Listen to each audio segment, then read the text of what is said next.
1절로 17절 말씀을 본문으로 애굽과 맹약한 패역한 백성, 애굽과 맹약한 패역한 백성, 이런 제목으로 하나님 말씀을 선포와 함께 은혜를 나누고자 합니다. 제목을 한번 따라 봅시다. 애굽과 맹약한 패역한 백성.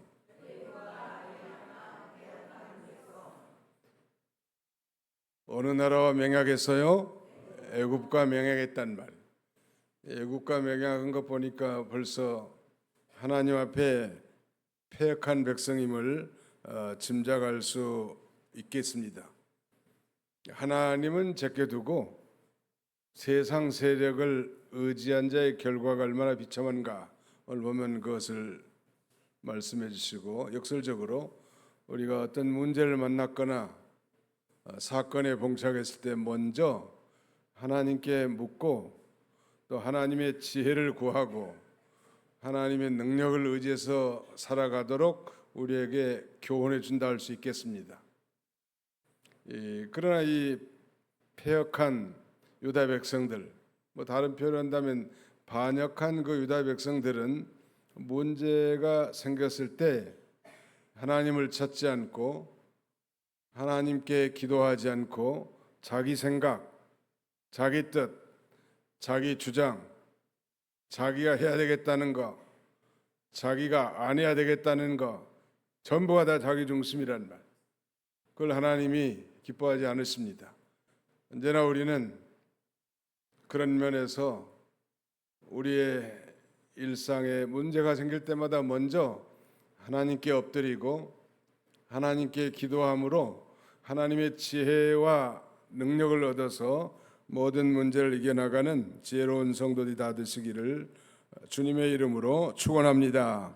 오늘 본문도 지금 이사야의 다른 모든 예언들이 그런 것처럼 경고와 위로, 축복과 심판이 동시에 선포되어 있는데, 이사야 30장은 크게 세 부분으로 나누어 생각할 수 있고, 오늘 살펴볼 1절부터 17절까지 내용은 유다 나라가 심판을 받을 수밖에 없는 원인이 된 애굽과의 맹약 체결, 애굽과의 동맹을 체결한 것과 그로 인한 하나님의 심판을 지금 말씀하고 있습니다.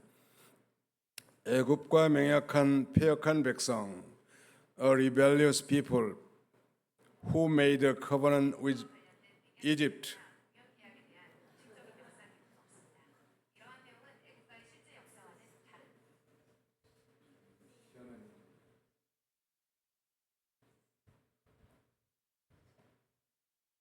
꺼놨는데도 소리를 죽였는데도 살아나는 게 희한한 일이야. 아무튼 비밀을 좀 알아야 되겠습니다. 아무튼 죄송합니다. 애굽과 맹약한 패역한 백성, a rebellious people who made a covenant with Egypt. 이집트와 계약을 맺은 반역스러운 백성들이란 말. 애굽은 이 세상을 상징합니다. 그러므로 단순히 그 애굽과 동맹을 맺고 애굽과 맹약을 맺었기 때문에 심판을 받는다는 그런 정도가 아니고, 이 중대한 일이 우리 앞에 발생했을 때 하나님께 묻지 않고 하나님께 여쭤보지 않고 자기 마음대로 한 거, 이걸 지금 지적하는 거예요.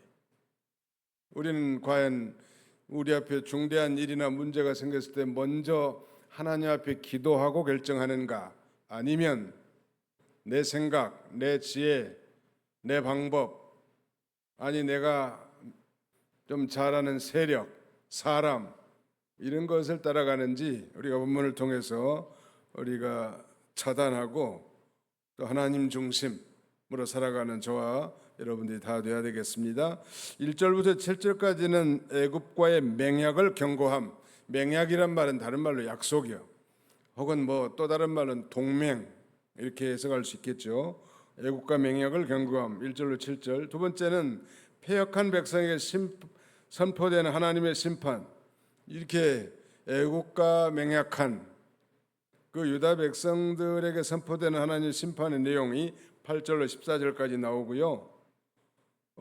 마지막 15절로 17절까지는 하나님께서 심판의 길을 제시하심, 심판의 길을 심판을 면할 길, 언제나 우리 앞에는 생명의 길과 사망의 길, 축복의 길과 저주의 길이 우리 앞에 놓여 있는데 중요한 것은 우리가 선택하는 것입니다.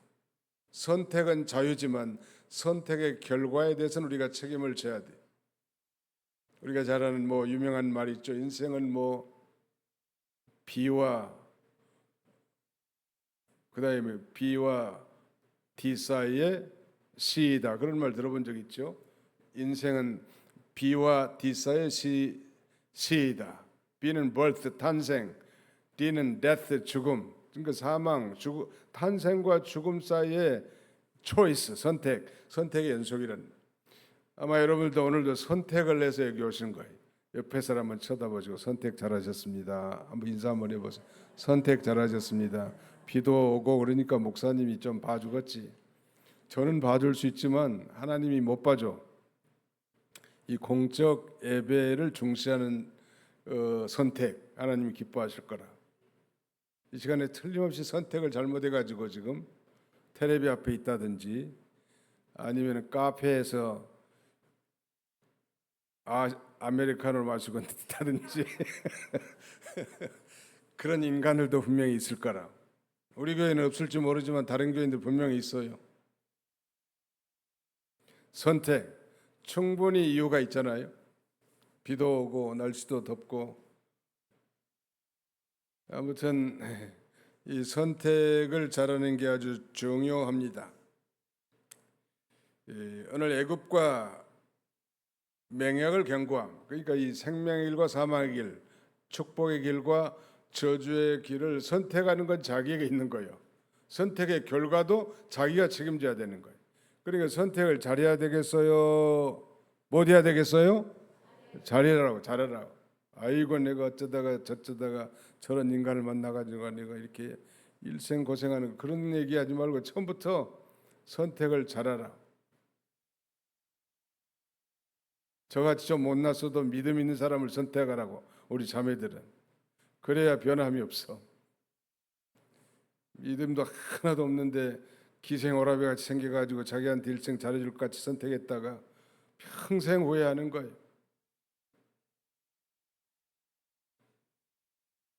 절대적인 건 아니에요. 그러나 아무튼 믿음으로 선택하라는. 믿음이 없어도 자기가 잘 전도해서 하나님의 택한 백성이면 예수 믿고 구원받아서 믿음의 길을 더 잘 달려갈 수 있는 분들도 있긴 합니다. 그런 건 참 어려운 일이에요. 그리고 그 구원의 문제라는 것은 하나님의 절대적 주권이지 내가 어떻게 해볼 수 있는 게 아니에요. 절대. 구원은 여호와에게 속한 것입니다. 자, 구체적으로 좀 살펴보고자 합니다. 아무튼 하나님께서는 이사야 선지자를 통해서 당신의 마음을 유다 백성들에게 전하고 당신의 뜻을 자기 백성들에게 계시해 줬는데 문제는 하나님의 뜻이나 하나님의 마음에 아랑곳하지 않고 자기 생각대로 따라갔단 말이에요. 그걸 지금 지적하는 것이고 거기에 대한 심판이 오늘 본문에 기술되어 있습니다. 첫 번째 대지는 바로 애굽과의 맹약을 경고했습니다. 1절, 2절을 다 같이 한번 읽어보겠습니다. 시작.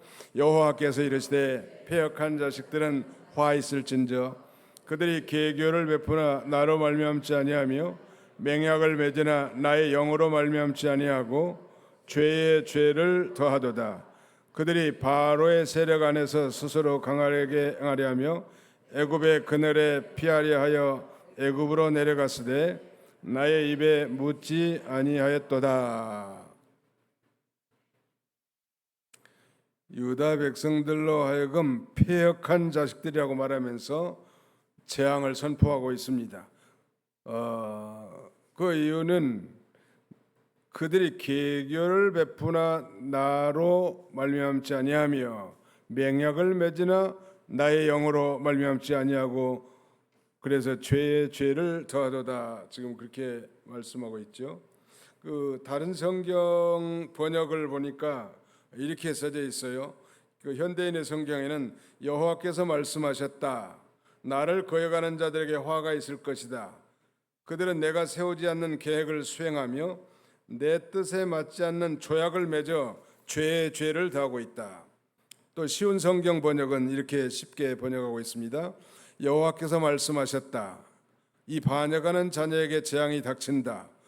그들은 계획을 세울 때 내 뜻대로 세우지 않으며 다른 민족과 조약을 맺을 때에도 내 영에게 묻지 않는다. 그들은 죄의 죄를 더할 뿐이다. 이 국가적으로 어려움에 처해 있을 때 지도자들이 일반적으로 생각하는 것은 주변 강대국과의 동맹을 통해서 해결하려고 하는 것이 보통 사람들의 생각이죠. 그러나 이사야는 이에 대해서 죄에 죄를 더하는 것이라고 책망하고 있는데, 여기서 죄는 가장 일반적인 그 죄의 의미로 표적 즉 관역을 벗어남 혹은 뭐 표준에서 벗어남 그런 뜻입니다. 이 하나님의 뜻에서 빗나간 모든 생각과 행위는 죄일 수밖에 없다는 것. 그래서 이 성경이라는 게 바로 우리는 이 성경을 표준 계시라고 합니다. The Standard Revelation, 표준 계시. 성경을 표준 계시라고 하는데 또 다른 말로는 특별 계시라고도 말합니다. 우리 자연 은총을 통해서 우리가 하나님의 섭리와 손길을 어느 정도 알 수 있는데 이런 걸 우리는 General Revelation, 일반 계시라고 말한다고 했죠. 성경은 우리 믿는 자에게 주신 아주 특별 계시요.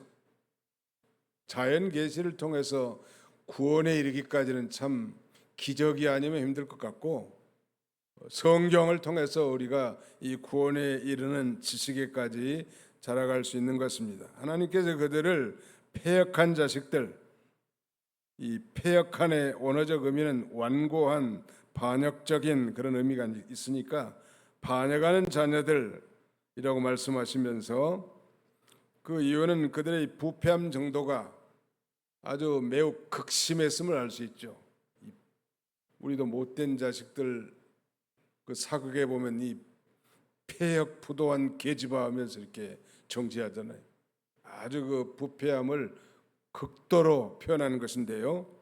그리고 그들에게 화가 있다고 재앙을 선포하고 1절에 그들은 계결을 베풀지만 하나님을 말미암지 않았고 맹약을 맺으나 하나님의 영으로 하지 않았다는 거예요. 이 계결 베푼다는 건 의논, 카운셀링, 의논을 하는데 누구하고 의논해야 돼요? 하나님과 의논해야 돼요. 그리고 어떤 중요한 조약이나 동맹, 맹약을 맺을 때라고 한다면 성령의 인도와 주장을 받아서 해야 되겠는데, 믿는 자는 당연히 그렇게 해야 되지 않겠어요? 우리가 중대한 일이 닥쳤거나 뭐 계약을 앞두거나 사업을 시작하거나 직장을 선택하거나 배우자를 선택하거나 이 중요한 일에 있어서 먼저 하나님과 의논하란 말. 하나님과 의논하면 대개 다 답을 알려줘요. 하나님과 의논하지 않았다는 거예요. 이제 유다 백성들이 언약 백성들인데, 그리고 동맹을 맺는데 애국과 동맹을 맺는 데에 있어서도 하나님 앞에 하나님의 영으로 하지 않았다고 이렇게 책망하고 있습니다.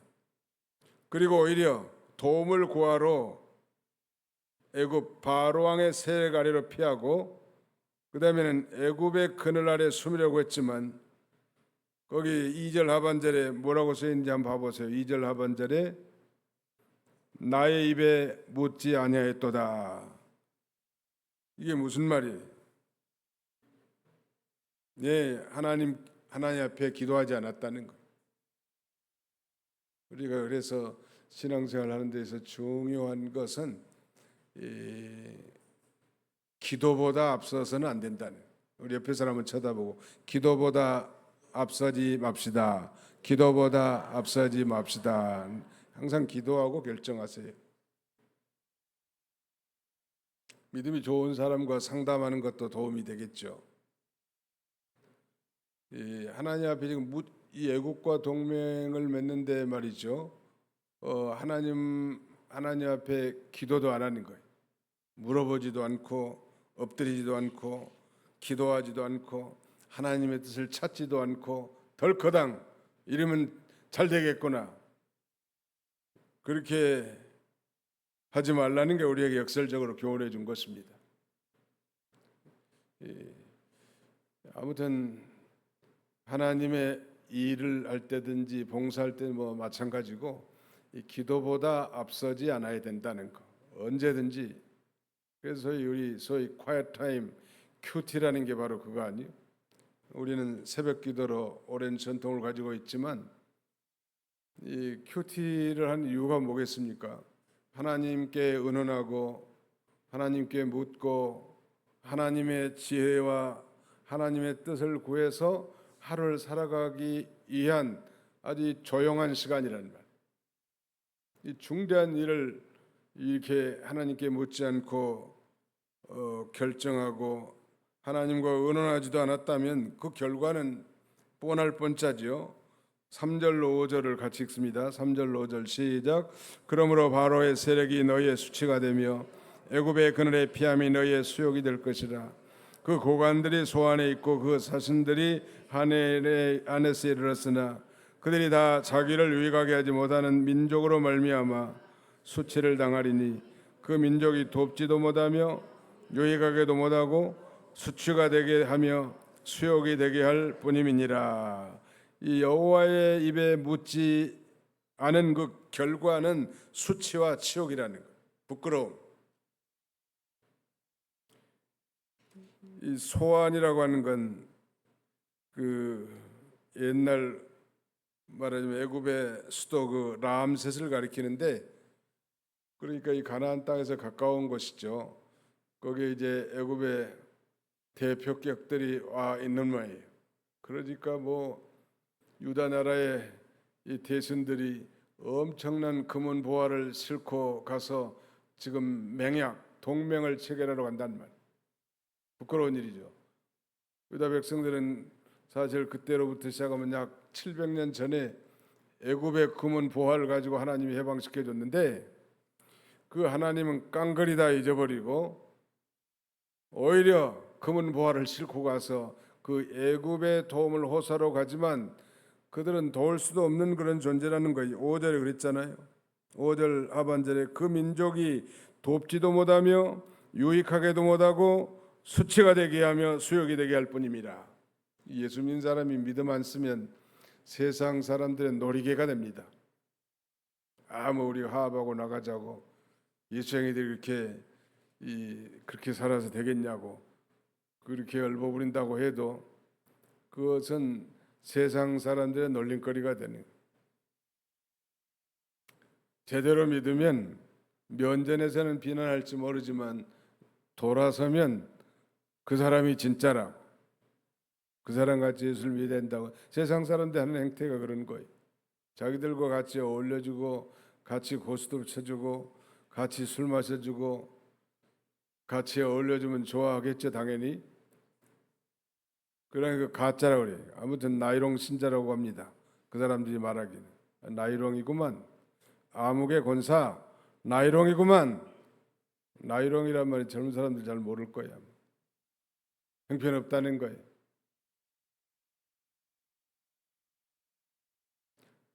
그러니까 하나님을 떠나서 하나님께 묻지도 않고 행한 일의 결과는 부끄러움, 수치와 수욕임을 여기 지금 언급하고 있습니다. 그 다음에 거기 7절 하반절에 보면 그런 말씀이 있는데 6절 7절 한번 읽어보실까요? 6절로 7절 시작. 네겝 짐승들에 관한 경고라. 사신들이 그들의 재물을 어린 나귀 등에 싣고 그들의 보물을 낙타 한 장에 얹고 암사자와 수자자와 독사와 및 날아다니는 불뱀이 나오는 위험하고 곤고한 땅을 지나 자기에게 무익한 민족에게로 갔으나 애굽의 도움은 헛되고 무익하니라. 그러므로 내가 애굽을 가만히 앉은 라합이라 일컬었느니라. 네겝 짐승들에 관한 경고라 그랬는데 네겝은 남방을 가리킵니다. 남방 짐승들에 관한 경고라 그랬는데 마치 그 남방 지대를 통과하는 그 짐승들, 이 애굽을 향해 가는 그 짐승들을 가리키는 말은 하나의 비유적 경고인데 애국과 군사 동맹을 체결한 유다 백성들의 이 패역한 행위를 지금 경고하고 있죠. 엄청난 재물, 어린 나귀에다가 보물을 다 싣고, 낙타 한 장에 보물을 싣고 재물을 어린 나귀 등에 싣고 우리 좀 도와달라고 하는 거예요. 사실 당시에 애굽은 아수르에게 이미 그 기세를 빼앗긴 힘이 없는 나라였습니다. 허울만 좋은 대제국이었지만 도울 수 없단 말. 세상 사람들이 거의 방백들을 의지하지 말며 도울 힘이 없는 인생도 의지하지 말지니 했는데 애굽이 도울 힘이 없어요 지금. 그 도울 힘이 정말 능력의 온천, 도움의 근원은 누구세요? 하나님이시란 말. 그 하나님 앞에 엎드리고 하나님께 지혜를 구하고 하나님과 상담하고 하나님께 묻고 그렇게 나갔더라면 하나님이 도와줄 건데, 그 하나님을 떠났으니까 이 하나님을 떠난 자의 그 현상이야, 말하자면 현상. 하나님 떠난 사람들은 세상 걸 추구하고 돌아다닙니다.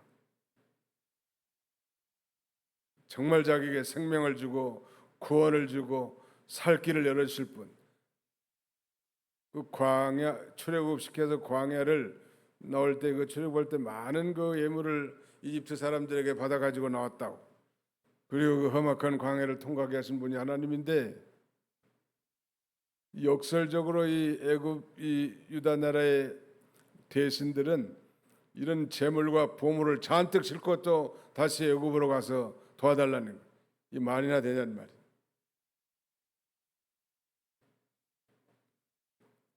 그런데 그 애굽은 어떤 나라인가? 애굽의 도움은 헛되고 무익하니라.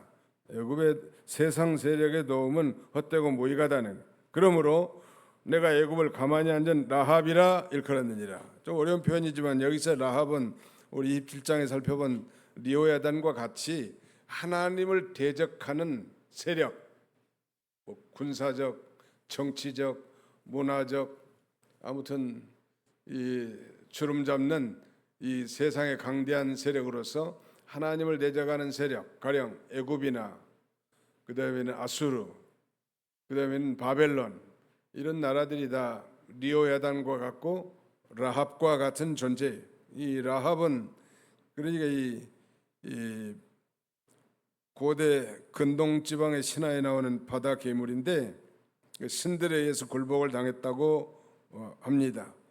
하나님의 능력을 나타낼 때 이런 표현들이 좀 써져 있는데, 뭐 그 신화를 따지자면 끝이 없겠지만 우리가 꼭 기억할 건 하나님을 대적하는 세력인데, 여기 보니까 가만히 앉은 라합이라고 한 것 보니까 좀 무력한 애굽을 가리킨 것 같습니다. 무력한 애굽이란 말이에요. 세상이 나를 살려줄 것 같고 도와줄 것 같아도 그렇지 않다는 거. 하나님이 배제된 인간의 경영은 다 허사로 끝난다는. 우리 믿는 사람들은 하나님의 바짓가랭이만 잡고 늘어지는 게 살 길이에요. 주여 하고 부르짖으라고. 하나님 앞에 불쌍히 여겨 주옵소서. 당신의 도움이 없이는 아무것도 할 수 없는 무력한 인생이오니 하나님이여 도와주옵소서 하고 하나님 앞에 부르짖고 호소해야지. 세상에 사람 쫓아다니면서 이 사람 저 사람 동정을 구하고 그런 것은 오히려 자기가 상처받는 비결이에요. 하나님 앞에 엎드리라. 모든 문제 해결책은 다 누구에게 있다? 하나님께 있습니다. 믿습니까? 두고 봅시다. 모든 문제 해결책이 하나님께 있다고 믿는다면 믿는 대로 행동해야 되지 않겠어요? 내가 믿는 하나님이 어떤 하나님인가를 바로 아는 사람, 내가 믿는 하나님을 경험적 체험적으로 발견한 사람은 요동하지 않아요. 사람의 말에 요동하지 않고, 그 다음에는 세상의 실패에 요동하지 않고, 환경의 호불호에 요동하지 않습니다. 내가 믿는 하나님은 어떤 하나님이에요? 하나님은 절대 신뢰하고 나가면 모든 문제를 다 해결받을 수 있다는 거 여기서 우리에게 가르쳐주고, 당시에 애굽은 그야말로 가만히 앉은 라합처럼 도움도 줄 수 없는 유익도 줄 수 없는 그런 세력이라는 거. 두 번째 메인 아이디어는 패역한 백성에게 선포되는 하나님의 심판. 이런 패역한 백성들에게 이사야 선지자를 통해서 하나님이 심판의 메시지를 증거합니다. 자, 8절 같이 한번 읽어보겠습니다. 8절 시작. 이제 가서 백성 앞에서 서판에 기록하며 책에 써서 후세에 영원히 있게 하라. 하나님께서는 이사야 선지자에게 유다 백성들을 향한 심판의 메시지를 서판에 기록하고 책에 쓰라고 말씀하십니다. 이 서판은 널찍한 이 판자를 가리키는데 그 판자에 누구든지 그 글자를 알아볼 수 있도록 큰 글자로 기록되어 있는 판때기죠. 또 책은 얇은 가죽에다 글씨를 써서 두루마리 형태로 보존되는 걸 말합니다. 이렇게 기록하라고 명령하신 것은 후세 사람들을 위해서, 후세 사람들에게 남겨서 그들로 하여금 그 유다 백성들이 심판을 받을 수밖에 없었던 이유를 바로 알고 정말로 하나님께 구하고 하나님의 능력을 의지해 살아가도록 교훈해 준 것입니다. 책의 필요성과 유용성. 오늘날은 이게 뭐다 종이책은 짐짝이 됐는데 그래도 좋은 책은 종이로 된 책을 가지고 반복해서 읽는 것도 유익한 점이 많이 있을 것 같아요. 전자책보다도. 한국 사람들이 책을 잘 안 읽는데 그러니까 무식하지. 무식한 사람은 용감하다고. 무식하니까 무식한 말만 하는 거예요. 예수 믿는 사람들이 성경도 읽지만 성경과 관련된 경건한 서적, 고전 이런 책들을 끊임없이 읽는 게 좋습니다. 그게 다시 다 성경으로 우리를 하여금 돌아가게 만들어주죠. 그러니 경건한 책들을 읽는 가운데 우리를 성경 말씀을 더 확신하게 해주고 성경으로 돌아가게 만들어준다는 말이에요. 늘 독서하는 거 우리 그리스도인들에게 아주 좋은 습관이. 바쁘시더라도 책을 많이 읽어라. 요새는 뭐 유튜브가 너무 활개쳐가지고 유튜브에 중독된 것 같아. 거의 눈만 뜨면 유튜브요. 어디 유튜브가 이렇게 활성화될 줄은 꿈에도 생각하지 못했잖아요. 좋은 유튜브도 도움이 되는데 가짜 정보들이 너무나 많다는 거. 유튜브에는 이런 걸 잘 분별하는 것이 필요합니다. 분별해서 읽는 게 필요하다. 하나님께서 이 책에 쓰라고 하고 서판에 기록하라고 했는데 책의 필요성과 유용성, 하나님께서는 하나님의 뜻을 성경에 쓰게 하셔서 후대 사람들에게 이 책을 통해서 하나님의 뜻을 배우게 해놨단 말이에요.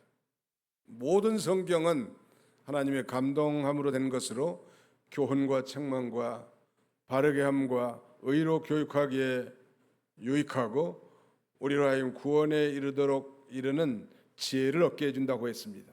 아무튼 성경 아직 못 읽은 사람은 다시 시도해가지고 연말에 성경 독경 카드를 내면은 경건서적을 선물로 줍니다. 한 번 읽은 사람은 한 권을 주고 두 번 읽은 사람은 책을 선택할 권한도 주고 또 기분 좋으면 두 권도 줄 수 있어요. 이거 어떻게든지 성경을 한 번씩 다 읽으시라고. 충분히 읽을 수 있어요. 앞으로 한 5개월이면 어떻게든 성경을 읽고 성경을 읽어도 잘 모르겠습니다. 무슨 뜻인지. 옛날에 안양에서 목회하는데 이언년이라는 할머니가 계세요. 백발이시고 나이가 많으신 80대 후반이신가 그랬는데 한쪽 눈이 보이지 않은 시각장애자시죠. 1년이면 성경을 한 3번 내지 4번 읽으세요. 그러면서 저보고 겸손한 말씀을 늘 하시는데 목사님 성경을 읽어도 모르겠어요. 아무리 읽어도 잘 모르겠대. 몰라도 성경을 읽으십시오. 아무튼 그렇게 이로 말씀드렸는데 목사님 저도 잘 몰라요. 오늘 가르칠 말씀도 깊이 연구하고 기도하고 그래서 가르치는 거지. 한번 수박 겉핥기식으로 이렇게 속도 간다고 되는 게 아니에요. 또는 이 본문을 설교하기 위해서 길을 가면서도 귀에다 듣고 성경 읽기를 듣는다는 거예요. 또 읽고 묵상하고 그러니까 아는데 여러분들이 만약 그렇게 정성 기울일 시간도 없고 또 언론 한번 봐가지고 잘 이해가 안 되지만 그러나 늘 반복해서 읽고 또 경건한 서적도 읽고 또 한 번 들은 설교 가령 주일날 설교한 것을 이 리피팅하는 건 참 좋은 거예요.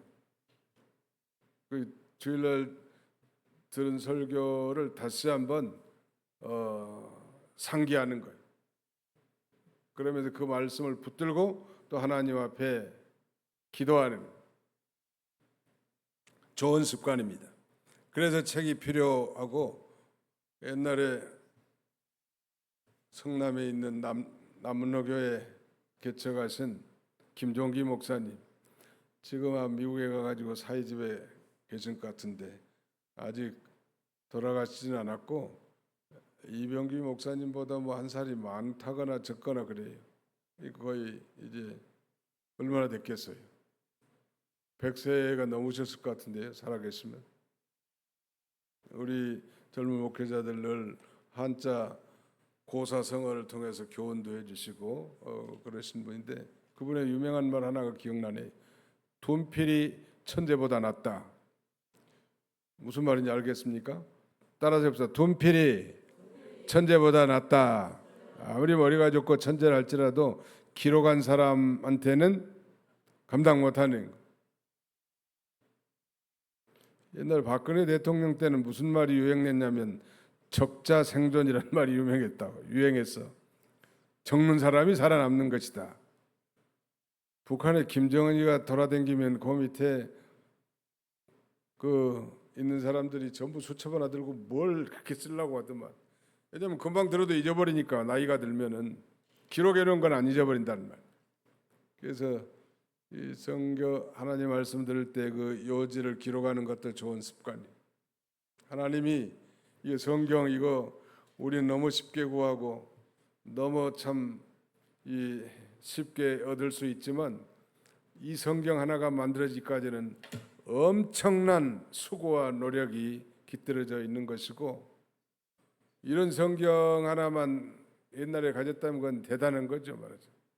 우리는 뭐 너무 쉽게 얘기하고 자기 성경책도 내 던지고 간 사람들도 있고 그런데 성경을 소중하게 여기고 그 말씀을 사랑하는 거 참 중요합니다. 9절로부터 11절까지는 이들이 하나님의 말씀을 무시하고 그 무시한 결과가 어떤 건지 또 하나님의 심판의 모습이 어떤 건지를 지금 말씀하고 있는데 9절로 11절 또 같이 읽습니다. 시작. 대저 이는 패역한 백성이요 거짓말하는 자식들이요 여호와의 법을 듣기 싫어하는 자식들이라. 그들이 선견자들에게 이르기를 성견하지 말라. 선지자들에게 이르기를 우리에게 바른 것을 보이지 말라. 우리에게 부드러운 말을 하라. 거짓된 것을 보이라. 너희는 바른 길을 버리며 첩경에서 돌이키라. 이스라엘의 거룩하신 이를 우리 앞에서 떠나시게 하라 하는도다. 아주 하나님 말씀을 무시하고 하나님의 종 선지자들을 아주 대적하고 심지어는 그 설교자의 설교를 가지고 따져댄 거예요. 그러면서 10절 하반절에 보니까 우리에게 부드러운 말을 하라. 부드러운 말 해달라는 거예요. 예수 믿으면 예수 안 믿으면 지옥 갑니다. 이런 얘기 하지 말라는 거예요. 죄를 지으면 심판을 받습니다. 이런 거 하지 말라는 거예요. 죄를 지었으면 회개하십시오. 이런 얘기도 하지 말라는 거예요. 하나님은 사랑이십니다. 그분은 우리를 축복하십니다. 그분은 은혜로우시고 자비로우시고 노하기를 더디하십니다. 이런 얘기 듣기는 좋겠죠. 아무튼 듣기 좋은 설교해달라는 거예요. 아니 뭐 하나님의 사역자가 하나님의 뜻을 따라 사람이 아니라 하나님을 기쁘시게 하는 게 생명 걸고 나갈 그런 사명이지 사람에게 인기 주려고 무슨 코미디를 연출한다든지 말이죠.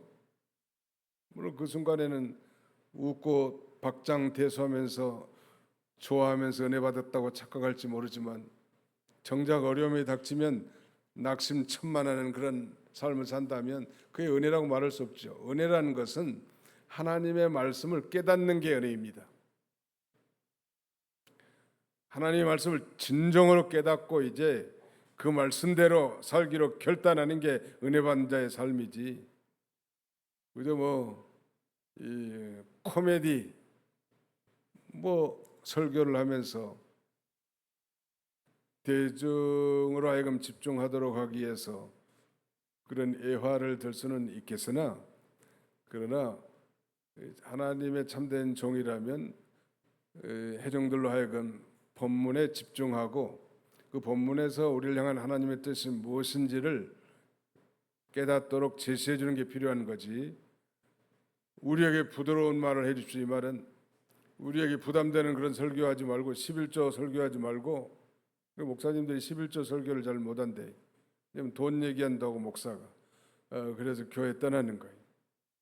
사실은 11조 설교는 최고의 축복의 설교인데도 불구하고 잘 못하는 거예요.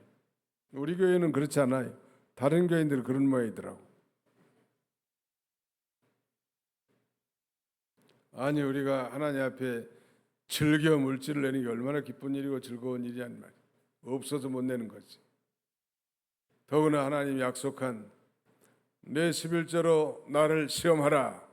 하나님께서 그렇게 말씀하는 거예요. 내가 내는 거 11조로 하나님 자신을 시험해보라는 거예요. 복을 쌓을 것이 없도록 창고가 넘치도록 주시지 않는가 시험해보라는 거예요. 그럼에도 불구하고 하나님 말씀을 말귀에 경 읽는 것처럼 마이동풍격으로 듣는 신자들이 오늘날도 있고, 과거 이사야 선지자가 사역하던 그런 시대에 백성들이 그렇게 나가는 거예요. 말씀을 무시하는 거예요. 하나님 말씀 무시하고 오히려 설교 잘못하니까 뭔 한 소리 또 하고 한 소리 또 하고 맨 그 소리가 그 소리고, 사실 하나님 말씀은 다 그 소리가 그 소리예요.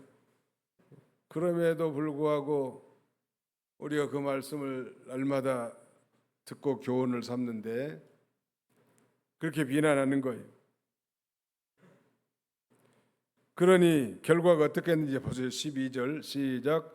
12절 시작. 이러므로 이스라엘의 거룩하신 이가 이같이 말씀하시되 너희가 이 말을 업신여기고 압박과 허망을 믿어 그것을 의지하니. 13절 이 죄악이 너희에게 마치 무너지려고 터진 담이 불쑥 나와 순식간에 무너진 같게 되리라 했은즉. 14절 그가 이 나라를 무너뜨리되 토기장이가 그릇을 깨뜨림같이 아낌이 없이 부수리니 그 조각 중에서 아궁이에서 불을 붙이거나 물 웅덩이에서 물을 뜰 것도 얻지 못하리라.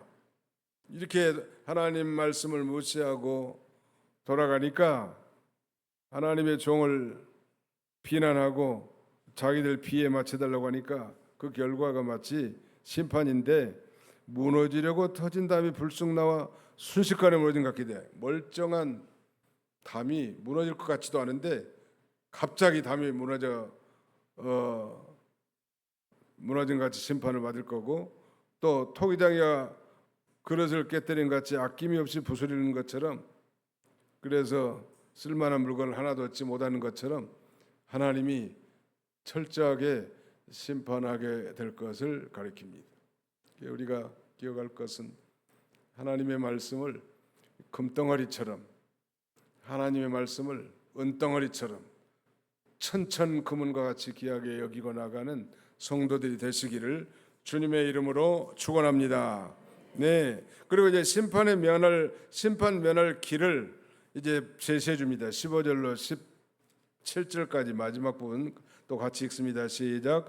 주 여호와 이스라엘의 거룩하신 이가 이같이 말씀하시되 너희가 돌이켜 조용히 있어야 구원을 얻을 것이요 잠잠하고 신뢰하여 힘을 얻을 것이거늘 너희가 원하지 아니하고 이르기를 아니라 우리가 말 타고 도망하리라 했으므로 너희가 도망할 것이요 또 이르기를 우리가 빠른 짐승을 타리라 했으므로 너희를 쫓는 자들이 빠르리니 한 사람이 꼬지든적 1000사람이 도망하겠고 5이 꼬지든적 너희가 다 도망하고 너희 남은 자는 겨우 산꼭대기에 깃대 같겠고 산마루 위에 기치 같으리라 하셨느니라. 하나님이 이제 심판을 면할 길을 제시해 줬는데 그렇게 안 하니까 그 하나님의 심판을 면할 길을 제시해 줬지만 그걸 따르지 않으니까 하나님이 끝끝내 회개하지 않는 자가 심판 받을 것을 말씀하고 있습니다. 오늘의 요절은 15절입니다.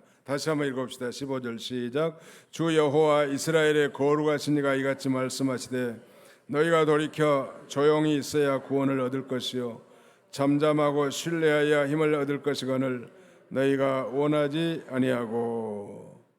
그러므로 심판을 면할 길은 돌이켜서 조용히 하나님 앞에 기도하고 하나님을 의지할 때 능력의 하나님이 나라를 구원을 얻게 해주시고 또 잠잠히 여호와 하나님을 신뢰해야 힘을 얻게 해준다고 가르쳐 주는 거예요.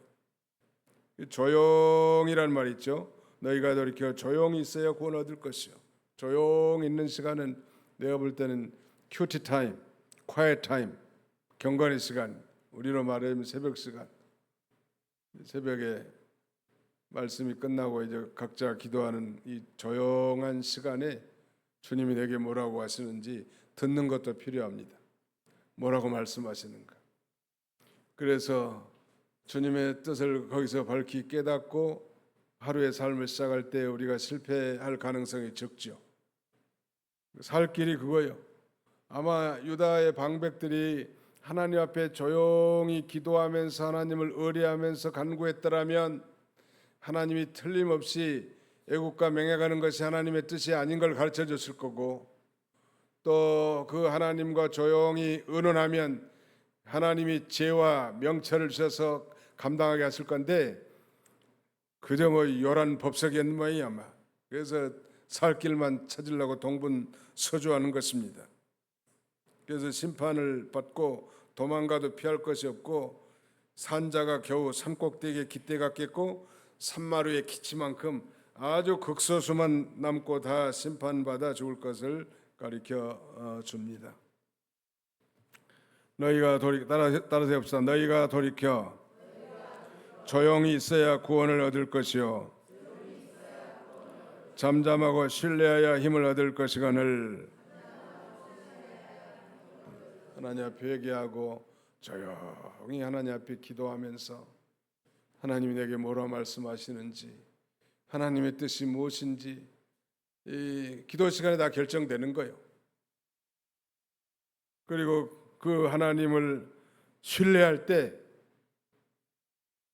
세상에 알 수 없는 하나님이 새로운 힘, 새 힘, new strength, 새로운 힘을 우리에게 주셔서 넉넉하게 이겨나갈 수 있게 하시는 하나님이십니다.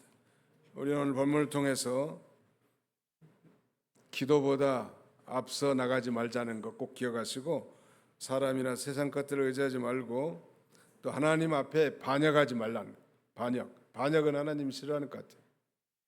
성공한 쿠데타는 괜찮다는 그런 우스운 말도 있는데 그러나 하나님은 반역을 싫어해요. 특별히 하나님 앞에 이 반역하는 것은 그건 망할 죄죠. 얼마나 한심했으면 이스라엘 백성들로 하여금 반역한 자식들이라고 패역한 자식들이라고 이렇게 책망을 하면서 재앙을 선포했겠냐는. 그럼 우리는 하나님만 의지하고 하나님의 말씀을 금은 보와 같이 귀중하게 여기고 그 말씀을 순종하는 복된 성도들이 다 되시기를 주님의 이름으로 축원합니다. 기도합시다. 살아계신 우리 아버지 하나님께서 이 저녁에도 저희를 주의 전으로 불러주시고 애국과 맹약한 패역한 유다 백성들의 불신앙의 상태를 다시 한번 교훈 삼게 해주시고 우리가 그런 길을 걸어가지 않도록 경고하신 우리 아버지 하나님 은혜와 사랑을 진심으로 감사하고 감사를 드립니다. 자비로우신 아버지 중대한 사안, 특별히 애국과 맹약을 맺는 동맹을 맺는 이런 엄청난 일임에도 불구하고 하나님과 의논하지도 않고 하나님께도 묻지도 않고 그 엄청난 재물과 보물을 갖다 주면서 이 하나님을 배제한 하나님의 뜻과는 상관없는 애국과의 동맹은 그들에게 아무 유익도 아무 도움도 될 수 없다는 사실을 우리가 성경을 통해서 분명히 밝히 깨닫게 되었사오니 우리는 하나님만 의지하고 또 하나님의 말씀만을 순종하는 성숙한 그리스도인의 삶이 되도록 인도하여 주옵소서. 이제 내일부터 있을 우리 중고등부 수련을 하나님 기억해 주시고 참으로 이 청소년 시절에 정말 예수 그리스도를 인격적 체험적으로 발견하여 하나님을 아버지로 모심으로 방황하는 인생이 아니라 견고한 이 삶을 살아갈 수 있도록 우리 하나님의 성령께서 충만하게 역사해 주시고 가르치는 자나 듣는 모든 이들이 다 은혜 가운데 우리 하나님 앞에 영광 돌리는 귀한 성회가 되게 해 주시옵소서. 예수님의 이름으로 기도하옵나이다. 아멘.